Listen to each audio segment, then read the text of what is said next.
आज माझा पहिला श्रावण सोमवार आणि आम्हाला तिघांना पण उपवास होता. स्वातीला, मला आणि यांना. मग स्वातीला आणि यांना फक्त साबुदाणा करून दिला आणि समर्थ एकटाच होता जेवायला. त्याला पण खूप साबुदाणा आवडतो. स्वातीना आणि यांनी तर टिफिन नेला, नाश्ता वगैरे करून नेला साबुदाण्याचा.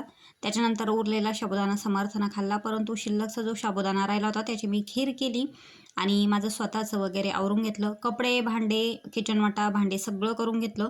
त्याच्यानंतर माझी इथं देवपूजेची म्हणजेच महादेवांचा अभिषेक करण्याची तयारी चालू होती.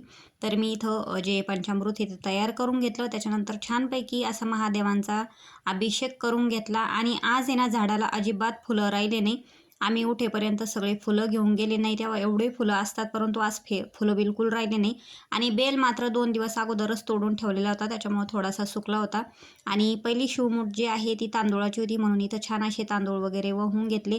त्याच्यानंतर धूप, दीप, आरती वगैरे झाली, खिरीचा नैवेद्य दाखवला, माझी पूजा झाली आणि छान असा नागनरसोबा फोटो विकायला आला म्हणून मी ते सुद्धा घेतलं. त्याच्यानंतर संध्याकाळी चहा वगैरे करून घेतला आणि छान इथं मी स्वयंपाक केला. तर स्वयंपाकामध्ये काय केलं बघा, मस्त अशी शेवभाजी, भात आणि चपात्या. आता तिघांना उपवास म्हटलं तर थोडा रस्सा भाजी पाहिजे, तसं ते म्हटलं ते काही पण कर तुझ्या मनाने, म्हणून छान अशी.